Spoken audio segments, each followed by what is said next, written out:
बिस्मिल्लाहिर्रहमानिर्रहीम। अस्सलाम वालेकुम दोस्तों, नई वीडियो में खुश आमदीद। दोस्तों, सऊदी अरब के शहजादा मोहम्मद बिन सलमान क्या बादशाह बन पाएंगे या नहीं। मोहम्मद बिन सलमान जो सऊदी शहजादों को गिरफ्तार करवाने के बाद समझ रहा था कि वो बिला शिरकत गैर बादशाह बन जाएगा, तो अब मोहम्मद बिन सलमान के लिए मजीद मुश्किलात खड़ी हो गई हैं। वीडियो की तफसील में जाने से पहले आप देख रहे हैं हकीकत की दुनिया डॉक्टर अली के साथ। हमारा चैनल सब्सक्राइब करके घंटी के निशान को दबाना मत भूलिएगा। इस वीडियो को ज्यादा से ज्यादा फेसबुक, व्हाट्सएप और सोशल मीडिया पर शेयर जरूर करें। शेयर और लाइक करने के साथ साथ कमेंट बॉक्स में पाक फौज जिंदाबाद, पाकिस्तान पाइंदाबाद और पाकिस्तान के गुमनाम हीरोज को सलाम का नारा कमेंट जरूर कीजिएगा। दोस्तों, 2020 का आगाज हुआ तो अरबों डॉलर मालियत के मंसूबे, बड़े म्यूजिक और स्पोर्ट्स इवेंट, G20 सरबराह कॉन्फ्रेंस समेत कई इशारे ऐसे थे जिनसे लगता था कि ये साल सऊदी अरब के लिए कामयाबियों का साल है और सऊदी अरब दुनिया के लिए दरवाजे खोल रहा है। माहौल इतना जबरदस्त था कि सऊदी वली अहद की 2016 में की गई वो पेशगोई दुरुस्त साबित होती दिखाई देने लगी, जिसमें उन्होंने कहा था कि 2020 तक सऊदी अरब की मईशत तेल के बगैर चलने के काबिल हो जाएगी। लेकिन फिर साल का तीसरा महीना ऐसे धचके लेकर आया कि अब सऊदी वली अहद का ख्वाब न सिर्फ बिखरता हुआ दिखाई देता है, बल्कि इक्तदार पर उनकी बज़ाहिर मजबूत गिरफ्त भी ढीली पड़ती हुई दिखाई दे रही है। सऊदी अरब रूस के साथ तेल की कीमतों की जंग छेड़ चुका है और अंदरूनी तौर पर एक बार फिर सऊदी शाही खानदान के सीनियर अराकीन की गिरफ्तारियां शुरू हो चुकी हैं।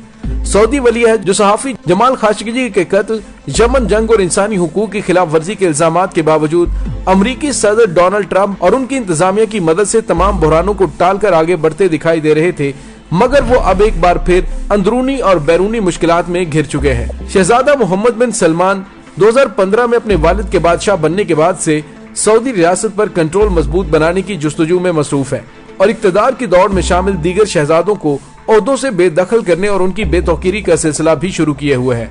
मोहम्मद बिन सलमान ने पहले नायब वली अहद बनकर वजारत दिफा का कलमदान संभालकर सऊदी फौज और इंटेलिजेंस पर कंट्रोल हासिल करने की कोशिश की। बाद में वली अहद मोहम्मद बिन नाइफ को हटाकर खुद वली अहद बने और यूं शाही महल का कंट्रोल भी मुकम्मल तौर पर उनके हाथ में आ गया।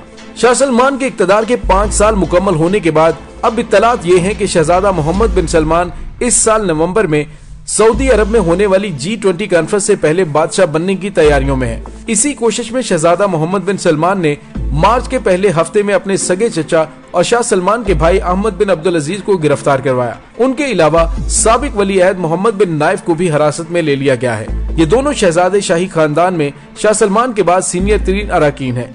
इसके अलावा शहजादा अहमद बिन अब्दुल अजीज के बेटे शहजादा नाइफ बिन अहमद बिन अब्दुल अजीज गिरफ्तार साबिक वली अहद के सौतेले भाई नवाफ समेत 20 शहजादों को गिरफ्तार किया गया है।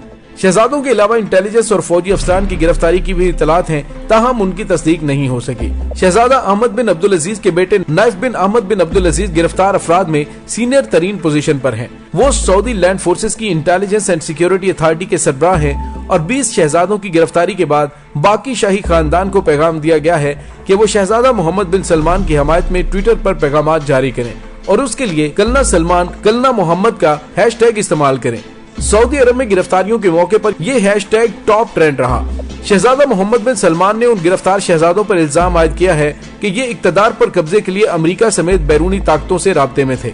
सऊदी सरकारी जराये से मीडिया को जो इत्तलात दी गई हैं, उनके मुताबिक शाह सलमान ने गिरफ्तारियों के हुक्मनामे पर खुद दस्तखत किए। शाह सलमान जो डिमेंशिया के मरीज हैं और उनकी खराबी सेहत की खबरें आम हैं, शायद इसलिए उन गिरफ्तारियों के बाद मुख्तलिफ मुल्कों के सफीरों से मुलाकात और असनाद सफारशात वसूल करने की तस्वीरें खुसूसी तौर पर जारी की गयी ताकि शाह सलमान के बारे में अफवाहों का खात्मा किया जा सके। दोस्तों, शहजादा अहमद बिन अब्दुल अजीज और दीगर शहजादों की गिरफ्तारी की एक वजह यह भी बताई जाती है कि सीनियर शहजादे जानशीनी की फहरिस्त तब्दील करना चाहते हैं। सऊद बिन अब्दुल अजीज के बेटे होने की हैसियत से अहमद बिन अब्दुल अजीज तख्त के मजबूत उम्मीदवार हैं और सीनियर शाही इरकान सिक्योरिटी इदारों में मगरबी ताकतों में उनके हामी भी मौजूद हैं। अहमद बिन अब्दुल अजीज ने 2017 में मोहम्मद बिन सलमान को वली अहद बनाने की मुखालिफत की थी और वो सऊदी शाही खानदान की बैत काउंसिल में मोहम्मद बिन सलमान की मुखालिफत करने वाले 3 अराकीन में से सबसे सीनियर तरीन रुकन है। मोहम्मद बिन नाइफ को वली अहद के मनसब से हटाने के बाद नजरबंद रखा गया है। नवंबर 2018 में अहमद बिन अब्दुल अजीज की बरतानिया से वापसी पर नकलो हरकत भी तकरीबन महदूद कर दी गई थी और उनके बैरूने मुल्क जाने पर भी पाबंदी थी। उन दोनों की नकलो हरकत तवील अरसे से महदूद होने और उनके जेरे निगरानी होने की वजह से उनकी तरफ से बगावत के इम्कानात बहुत कम है। यही वजह है कि इस बार बहुत से लोग बगावत के इल्जामात पर यकीन करने को तैयार नहीं।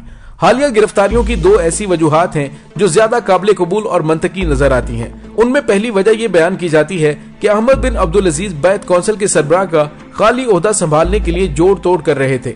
दोस्तों याद रहे कि बैत कौंसिल में ही बादशाह की जानशीन का फैसला होता है। शाह सलमान ने बादशाहत संभालने के बाद मोहम्मद बिन सलमान को वलीअहद बनाने के लिए उसी कौंसिल को इस्तेमाल किया था और बैत कौंसिल के 34 में से 31 अरकान ने मोहम्मद बिन नाइफ को हटाने और मोहम्मद बिन सलमान को वलीअहद बनाने की मंजूरी दी थी। अब ये ख्याल किया जा रहा है कि अहमद बिन अब्दुल अजीज बैत कौंसिल के सरबराह बनकर मोहम्मद बिन सलमान का रास्ता रोक सकते थे, क्योंकि शाह सलमान को कुछ होने की सूरत में बैत कौंसिल ने ही नए बादशाह की तौसीक करनी है। एक और वजह ये भी बयान की जा रही है कि मोहम्मद बिन सलमान खुद तख्त संभालने के लिए बेचैन है और नवंबर से पहले तख्त नशीनी का सोच रहे हैं और नवंबर में G20 सरबराह कॉन्फ्रेंस में वो आलमी ताकतों की एक तरह से तौसीक हासिल करना चाहते हैं। मोहम्मद बिन सलमान को बादशाह की खराबी सेहत की बिना पर तख्त से अलहदगी और खुद इक्तदार में आने के लिए बैत कौंसिल की तौसीक की जरूरत होगी और अगर बैत कौंसिल में शामिल सीनियर शहजादे मोहम्मद बिन सलमान की तौसीक कर देते हैं तो उन्हें खानदान के अंदर से ज्यादा मुज़ाहमत का सामना नहीं करना पड़ेगा। अहमद बिन अब्दुल अजीज की गिरफ्तारी के बारे में जो तफसीलात सामने लाई गई हैं, उनके मुताबिक अहमद बिन अब्दुल अजीज को जुम्मे को शाही महल में मुलाकात के लिए बुलाया गया था, जहां उनसे मोहम्मद बिन सलमान के इस मंसूबे के लिए तायद लेने की कोशिश की गई। जब उनकी तरफ से इनकार किया गया तो उन्हें शाही महल से ही गिरफ्तार कर लिया गया। मोहम्मद बिन नाइफ को भी इस मंसूबे की हमायत न करने की पादाश में सहरा में उनके घर से गिरफ्तार किया गया। मौजूदा वजीर दाखिला अब्दुल अजीज बिन सऊद बिन नाइफ को भी गिरफ्तार किया गया था, लेकिन मुख्तसर तफ्तीश के बाद रिहा कर दिया गया और अब उनके बारे में सवाल उठ रहे हैं कि वो अपने दो चचाओं की गिरफ्तारी पर क्या रद्द अमल देंगे। मोहम्मद बिन नाइफ मौजूदा वजीर दाखिला के सगे चचा हैं और वजीर दाखिला के वालिद सऊद बिन अब्दुल अजीज इस वक्त के मशरकी सूबे के गवर्नर हैं। सऊदी अरब में अब तक जो सीनियर शहजादे गिरफ्तार हुए हैं उनमें शाह सलमान के मरहूम भाई के बेटे 75 साला मोहम्मद बिन साद बिन अब्दुल अजीज भी शामिल हैं, जो बैत कौंसिल के रुकन भी हैं। मोहम्मद बिन सलमान अंदरूनी लड़ाई के अलावा बैरून मुल्क तेल की कीमतों की लड़ाई भी छेड़ चुके हैं। उस लड़ाई की वजह से तेल की कीमतें आलमी मंडी में धड़ाम से नीचे आ चुकी हैं। सऊदी अरब ने ये लड़ाई जिनेवा में ओपेक प्लस के इजलास के बाद छेड़ी। ये इजलास हकीकत में तेल की पैदावार में कमी के हवाले से बुलाया गया था ताकि कोरोना वायरस की वजह से सुस्त होती आलमी मईशत में तेल में कमी का मिलकर सामना किया जा सके। तेल का सबसे बड़ा खरीदार चीन कोरोना वायरस की वजह से तेल टैंकरों को वापस भिजवा रहा था। उस इजलास में रूस ने पैदावार में कमी की तजवीज की मुखालिफत की और कोई मुआहदा तय ना पा सका। उस पर सऊदी अरब ने तेल की पैदावार बढ़ाने और तेल की कीमत में कमी का ऐलान कर दिया। मुल्की मईशत का दारोमदार तेल की पैदावार पर होने की वजह से सऊदी अरब का यह फैसला इसके लिए बहुत बड़ा रिस्क है। सऊदी अरब के इस फैसले से तेल की कीमतें 1991 के बाद कम तरीन सतह पर आ चुकी हैं। सऊदी अरब के तेल पैदावार बढ़ाने के फैसले पर अरब अमारात ने भी पैदावार यौमिया 1 मिलियन बैरल बढ़ाने का ऐलान किया है और अब वो पैदावार को 5 मिलियन बैरल यौमिया तक ले जाने का इरादा रखता है। ये फैसला करके सऊदी अरब ने दुनिया को ये बावर करवाने की कोशिश की है कि वो तेल की सप्लाई में शॉक ऑब्जर्वर का काम करता है, लेकिन अब इस शॉक ऑब्जर्वर के बगैर मार्केट कैसी हो सकती है। दूसरा पैगाम ये था कि अगर तवानाई मार्केट को री मार्केट फोर्सेस पर छोड़ दिया जाए तब भी खलीजी ममालिक इस सूरत हाल का मुकाबला कर सकते हैं और वो अमरीकी ऑयल शेल से भी सस्ता तेल बेच सकते हैं। सऊदी अरब के इस फैसले के बाद अमेरिका के दरमियानी साइज की 3 ऑयल कंपनियां अपाची, डेवन और मर्फी ऑयल ने अपने भारी कर्जों की वजह से 1/3 बजट कम कर दिए हैं, क्योंकि वो गल्फ की सरकारी तेल कंपनियों का मुकाबला करने के काबिल नहीं। रूस भी पैदावार में कमी पर तैयार था, लेकिन इस हद तक नहीं कि उससे अमेरिकी शेल ऑयल को फायदा पहुंचे। रूस पैदावार बढ़ाने की पोजीशन में ही नहीं है, इसलिए मुकाबले के लिए तैयार भी नहीं। इस फैसले से खलीजी ममालिक को भी बड़ा नुकसान पहुंचेगा। अगर कीमत $30 फी बैरल रहती है तो तेल पैदा करने वाले 6 मुल्कों के रेवेन्यू में $140 अरब की कमी वाक़ होगी। कुवैत, कतर और अरब अमारात इस नुकसान को बर्दाश्त करने की पोजीशन में है, लेकिन सऊदी अरब, बहरीन और ओमान उसको बर्दाश्त नहीं कर पाएंगे। सऊदी अरब को बजट खसारा सिफर रखने के लिए तेल की कीमत $83 फी बैरल की जरूरत है। सऊदी अरब के ज़र मुबादला के ज़खायर $490 अरब हैं। ज़र मुबादला के ज़खायर के बगैर मईशत रुक सकती है, क्योंकि मुल्क अपनी दरामदाद का बिल अदा करने के काबिल नहीं रहता। मौजूदा हालात में सऊदी अरब को अपने अखराजात पूरे करने के लिए कर्ज की जरूरत पड़ सकती है, क्योंकि उसके अखराजात उसकी तेल की आमदन से ज्यादा हैं। रूस, जिसके साथ सऊदी अरब ने तेल की कीमतों की जंग छेड़ी है, उसके ज़र मुबादला के ज़खायर $440 अरब हैं। रूस को अपना बजट पूरा करने के लिए तेल की कीमतें $42 फी बैरल मतलूब हैं। रूस वेनेजुएला के तेल की वजह से अपनी सरकारी तेल कंपनी पर अमरीकी पाबंदियों पर नाराज था और सऊदी अरब को अपने साथ रखकर अमेरिकी शेल ऑयल को नुकसान पहुंचाना चाहता था। रूस का ख्याल है कि अगर तेल की कीमतें $40 फी बैरल से कम आती हैं, तो कई अमेरिकी शेल कंपनियां बंद हो सकती हैं। रूस और सऊदी अरब अब तेल की कीमत की जंग को ज्यादा अरसा जारी रखने की पोजीशन में नहीं है, क्योंकि दोनों की मईशत इस जंग का बोझ नहीं उठा सकती। सऊदी अरब ने तेल की पैदावार बढ़ाकर और कीमत घटाकर एक जुआ खेला है। सऊदी अरब इस तरह आलमी मार्केट के बड़े हिस्से पर काबिज होने का सोच रहा है, लेकिन इस तरह सऊदी अरब का तेल पर इन्हिसार खत्म करने की पॉलिसी दम तोड़ जाएगी। सऊदी अरब की मईशत का 80% इन्हिसार तेल पर है। अगर यही सूरत हाल जारी रहती है तो मुस्तकबिल के मंसूबों पर असर पड़ेगा, क्योंकि तेल की कीमत बढ़े तो रेवेन्यू बढ़ेगा और कम हुई तो खजाना खाली होता जाएगा। तेल पर इन्हिसार कम करने का विजन 2030 पहले ही हदफ से बहुत पीछे है। अरामको के शेयर फरोख्त करने के लिए पेश किए गए, लेकिन तवक्को के मुताबिक इब्तदाई तौर पर अरामको की मार्केट वैल्यू $2 खरब नहीं लग सकी।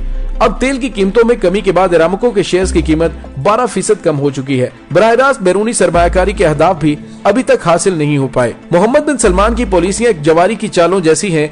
तेल की कीमतों की जंग नवंबर तक बादशाहत संभालने के लिए शहजादों की गिरफ्तारियां मोहम्मद बिन सलमान के लिए नए जुए हैं।